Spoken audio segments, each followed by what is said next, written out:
So today's icebreaker, I was thinking about it today while I was at the gym. So I came up with one, so we might as well go for it. So today's icebreaker is Christmas shopping. How's everybody doing for Christmas stuff? And so I wanted to talk about my favorite hack for Christmas shopping. So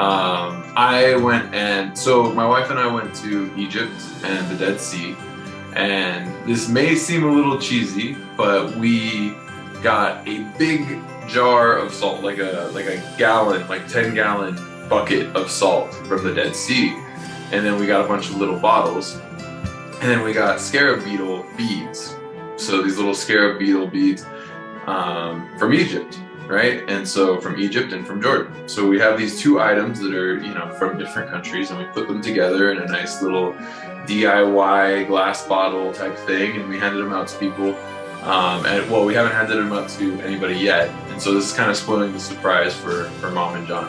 But I still think you guys are really gonna like it because it's something that's foreign. It's something that means something to us, and if anybody asks me about it, I can tell them all sorts of things about scarab beetles, and I can tell them all sorts of things about the Dead Sea.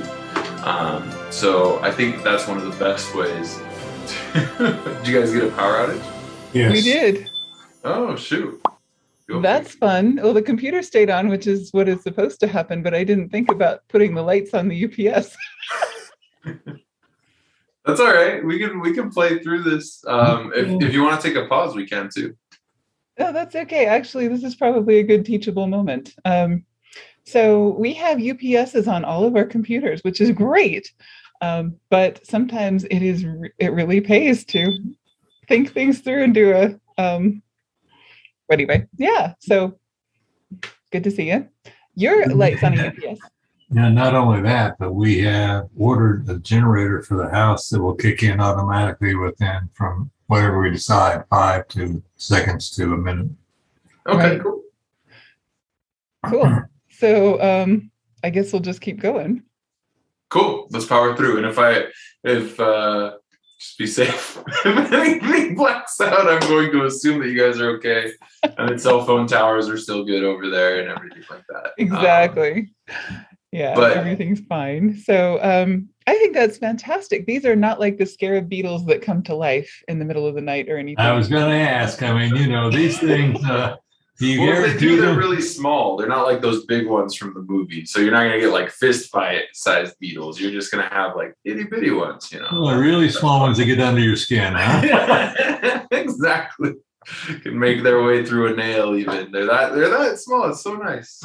But no, that's cool. Actually, I think that's a great idea. That's really, really smart. So No, yeah. I think one of the biggest problems, I mean, everybody hates Christmas materialism, right? Like there's so much dialogue out there about how everybody wants, the latest and greatest technology, new cell phones, new Apple Watches, new Google Homes for Christmas.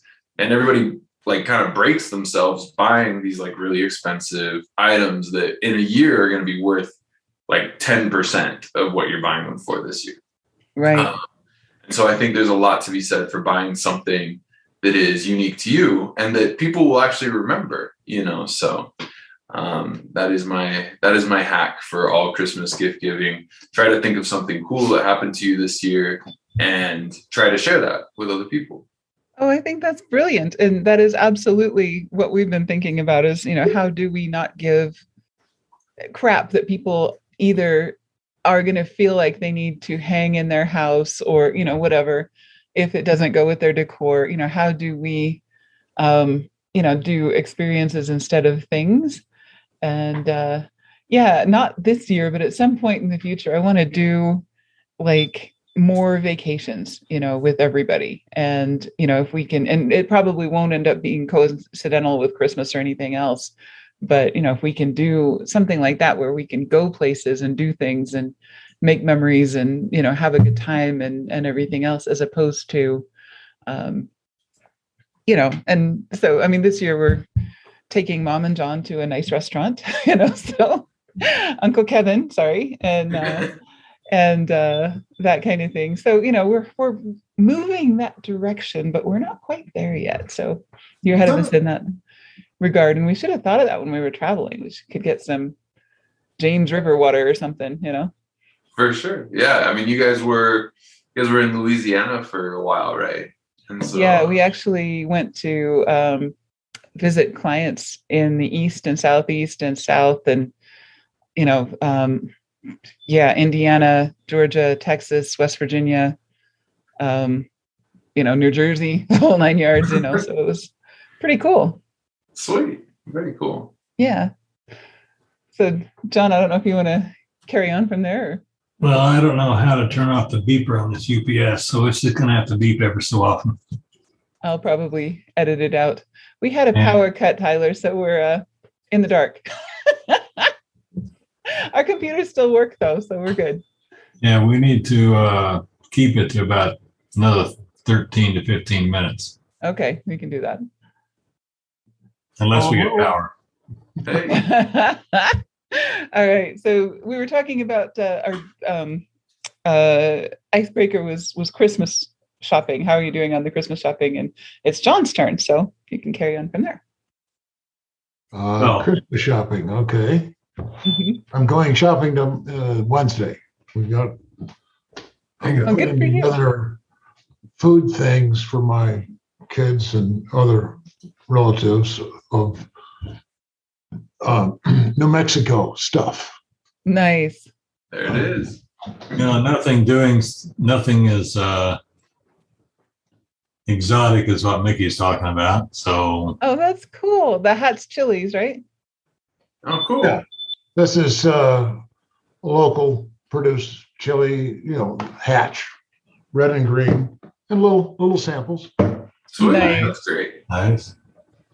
Yeah, everybody has their local specialty. I think that's really cool if you can capitalize on that, especially with people who moved away and they probably miss it.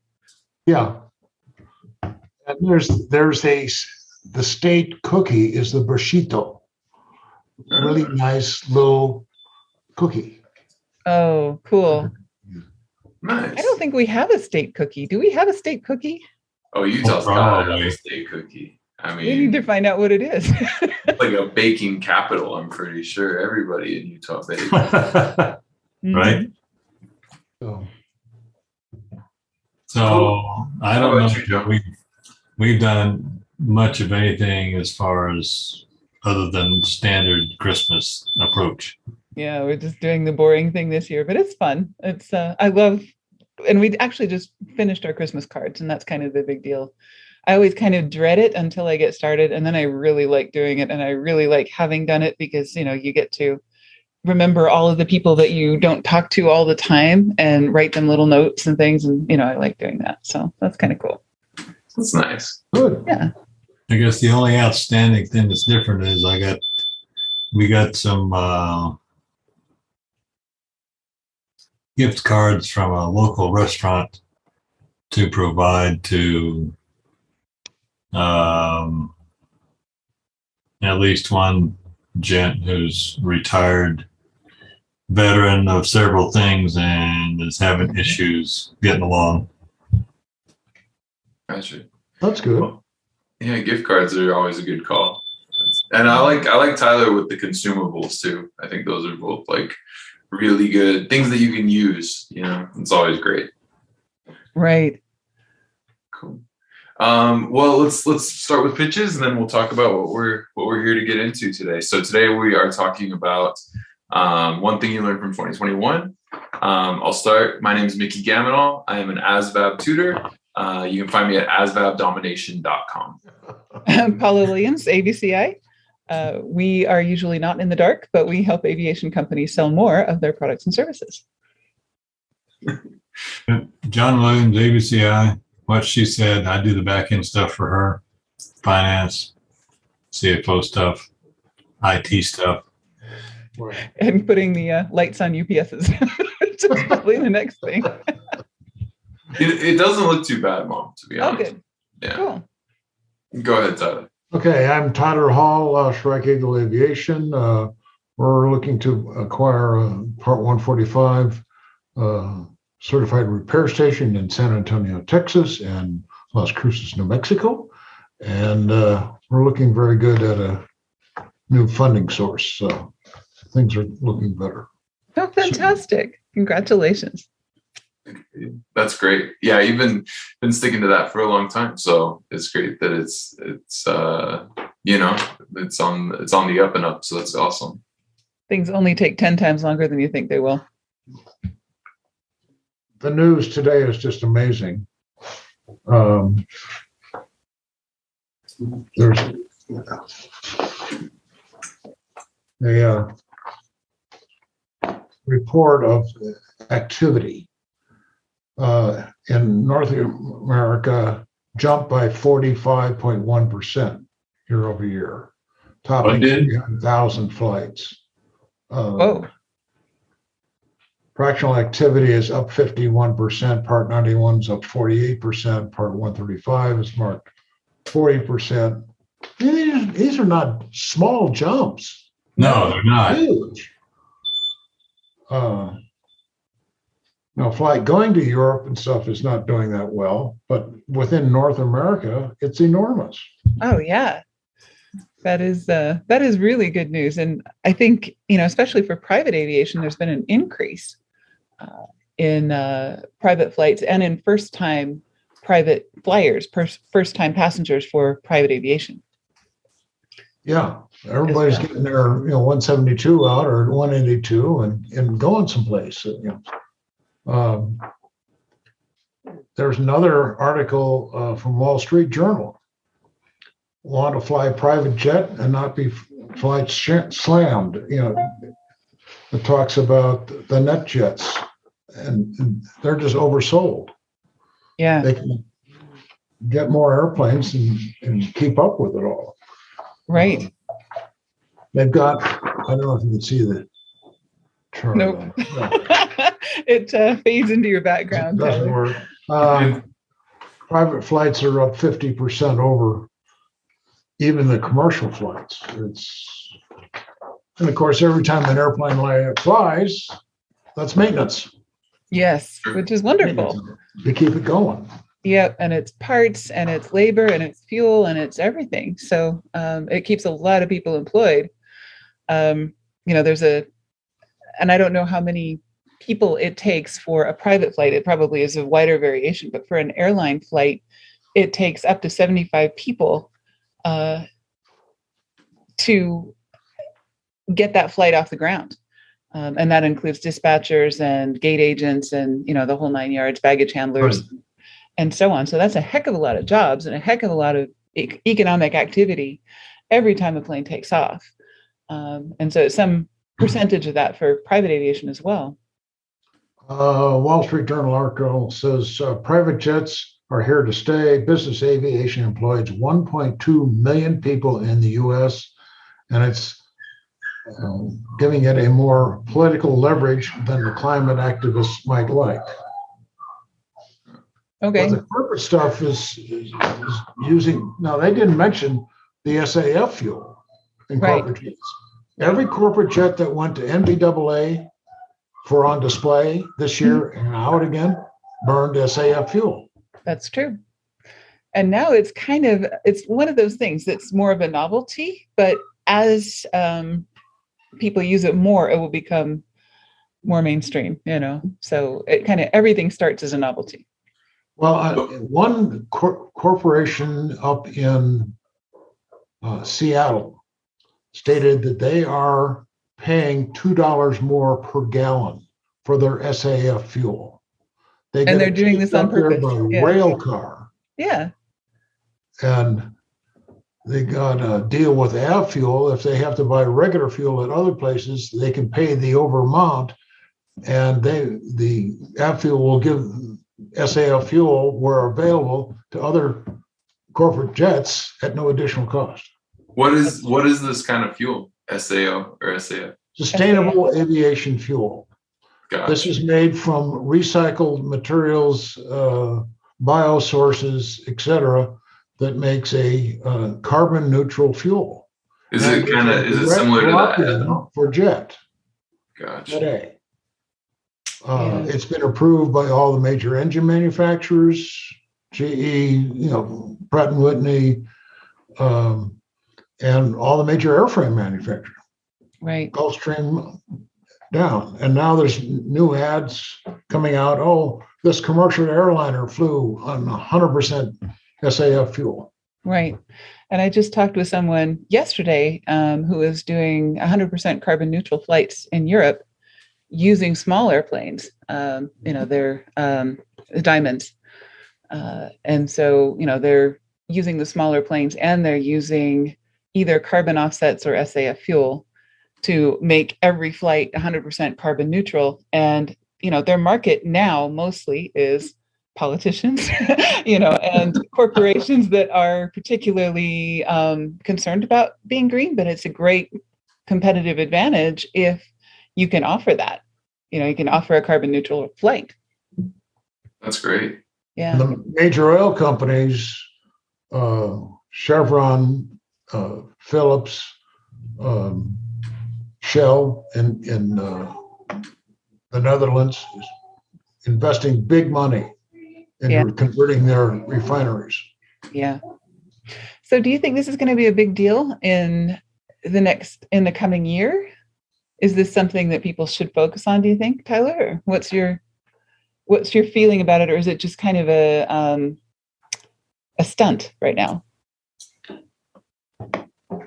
This is not a fad. Okay. This is going to be a replacement of your conventional jet fuel because there's so much pressure on. Now, I saw a figure the other day of like 79% of our energy needs is petroleum, carbon, carbon based, and all this, electric, windmills and solar plants can't replace that kind of percentage of fuel energy used. Right. 747s are going to be flying on jet fuel for a long time. Well, there you go. They're just, okay. We love electric airplanes, but we're not there yet. It's going to take a while. They're not going to electrify a 747 anytime in our lifetime.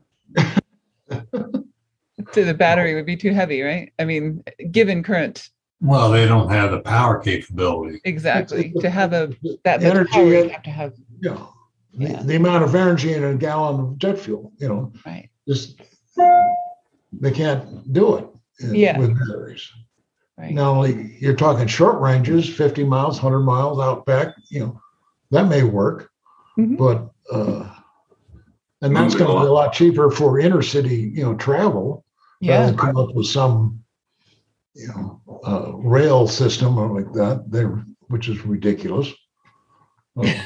Right. Heck, all the airports are around; they're already existing. Yeah. Well, and no everything. investment necessary; just land there. Right. So. Everything new starts as, controversial and political and everything else, but then it becomes normal, after some amount of time. But but you can't overcome physics. No, you can't overcome physics. That's true. No. Until you can. I mean, you guys are all in aviation. Like there was a time, probably like less than 100 years ago, where we couldn't fly. Right? I mean, it was relatively recent. Oh, yeah, absolutely. So, I mean, this industry is all about doing the impossible, figuring out how to make it work. So it will require a big paradigm shift, and it won't be 747s likely, but it will be something. Yeah, and there are this new small little, somebody had the new small diesel engine twin. Yeah. From and it's $500,000. Yeah. Holy smokes! That's fantastic. So I think fuel is one factor. What are some others? What have you guys seen that you're thinking is going to be a big deal next year and then the coming year? Pilot training. Okay. That is a hot number right now of how do they keep up with all the pilots and the pilot shortage they keep talking about. Right. I went to a dermatologist the other day, and the nurse that was, helping me, we started talking. She saw my, jacket with the Aero Commander on the back. And they'll find out she's spent some time in the Coast Guard. So she's a veteran. Oh, I'd like to go flying, learn to fly. I never thought about that. I says, well, there's all kinds of grant money out there. And I got an email from her today. And I sent her back a long list of Women in Aviation 99s, Corporate Women in Aviation, all the different AOPA, stuff. I forgot the EAA, but there's Still, yeah. tons of information out there for flight training. And you don't have to have a college degree. No, you don't. Airlines aren't requiring that. Mm-hmm. That is true. It's actually a pretty decent career. In fact, for one of our clients that's a flight school, we were comparing it to, other professions. And for the amount that you spend on education versus the entry-level salary and things like that, it's actually not terrible, Well, so you do have an investment in flight school, but, every profession that pays well has an investment in education. So. yes, but there's also grant money to get started. Right. And there's the military. So that's the thing too. ATP is what, let's say $75,000 and you get, into an airline. Right. And there are some other grants out right now from the government for $36,000 for going back to school.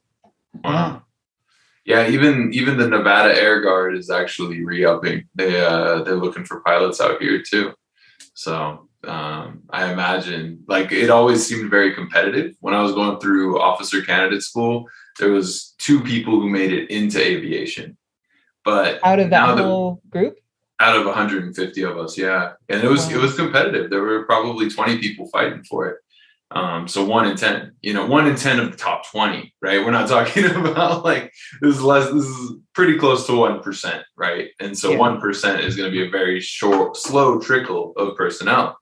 But now that we're on the other side of officer candidate school, similar to getting a bachelor's degree, all these opportunities open up. As soon as you're on the opposite side of whatever educational thing that you wanted to, now the only thing that's stopping you from going into something like aviation or making a change is fear, right? Is complacency and getting used to, I just want to be a logistics officer, rather than fly planes. But yeah, it's pretty crazy to think that these opportunities become available no matter what you do. As long as you're making progress, doesn't really matter which direction you go. You can always course correct later, but you just can't steer that parked car. So that's true. Some of the military ones are accepting civilian pilot licenses. I believe it. That's part of the entrance way. Well, okay, you haven't got your college degree, but you got a pilot's license and then some commercial license, and okay, we'll put you in pilot training, put you through OCS. Yep. And, you need to go to college, so they'll do that later too, like what you're talking about. It's not a bad deal, not at all. But I agree with Tylor, particularly on the fuel. I think there's going to be a lot of I think over the last 2 years, everything's kind of has shifted as far as what we prioritize and how we transport, namely ourselves, right? We do think about how we transport our goods, all of our Amazon stuff and our food and groceries and everything's contactless and all that. But I think moving ourselves is what everybody was dying to do for the last couple of years, is go do stuff. And now there's weddings and parties and conventions and all kinds of things happening that we didn't have for a year. So, everybody's a lot of pent up demand for going places and getting face to face with people. Right. And I think it's great. I think it's I didn't even know about this alternative fuel. I'm sure I knew there were alternative fuels. I know even driving your car, you can get that corn gas instead of the ethanol type. Yeah, but that's crap. But nevertheless, we're making more conscious decisions on these things. And I don't think it's in pumps, they have a separate pump now. That's not going to disappear in the next week. That's something that will probably increase, it'll become more prevalent in 2022 because we love our options, man. You know, that's what we love is being able to make choices. So, Right. Well, the other change in new fuel is the new avgas. Mm-hmm. Unleaded avgas. They took the lead out. Right. Emmy's got it, and tonight George Braley is going to be on Social Fight for an hour, giving his latest updates. Exactly. Those are great guys up there at Gimme. Right. So once again, you know, more, and you know, this has to be economically viable. You know, I mean, it has to work because we've gotten used to a certain level of transportation and everything else. We're not going to give that up, but these things have to be economically viable. But, you know, I mean, like the reason we put solar on our house, which, you know, isn't turned on right now because we don't have the batteries yet. But the reason we did that was an economic reason rather than because we're tree huggers. Not that we're not tree huggers, but, you know, it is cheaper. You make it better. And, you know, that comes to a point where it becomes the economically sound decision. So that's kind of cool. Yeah, it's a lot easier to be a tree hugger when it makes financial sense, for sure. Right. And I think companies have always been trying to find some sort of an edge to sell more of their services, and I think that's becoming a more and more common one. Right. What else, Tyler? It sounds like you did a lot of research for this episode. I guess you might just be on the edge of it. This is my background as fuel, for the last 28 years. That's where the world I've been in. Gotcha. Right. And we're even talking to an outfit about doing electric refueler trucks. Okay. Yeah, I think we probably need to kind of wrap it up because we're running out of battery. Oh. on our UPS. Did you lose power at your house? Yeah, the power went out like right after we got on this session. It was like 5 minutes into it, and you know it died. So we have a generator that we need to go turn on. But anyway, we probably should wrap this up and switch. Good enough. Good talking to you all. Cool. Okay. Before the whole thing dies, I think John's already out of here. He's gone. Nope. I was just trying to kill the beeping noise on. I got 2 UPSs in here. Okay. All right. So are we good for some amount of time, John, or are we dying? Well, you don't have a cable that gives you data on your UPS. Mm-hmm. And mine says I got 69% left. Okay. Mine has a 5 on the front of it. Does that mean 5 minutes? Yes, that's what that means. Okay. So yeah, we probably ought to maybe wrap this up. And All I right. apologize. We'll see you all later. Yeah. Yeah. Cool. Well, let's pitch out and then carry on. Okay. My name is Mickey Gaminal. I'm an ASVAB tutor. If you need ASVAB help, you can find me at asvabdomination.com. All right. Paula Williams with ABCI. We help aviation companies sell more of their products and services. Tyler Hall, Shrike Eagle Aviation. All right. We'll see you all later. Bye-bye. All right, guys.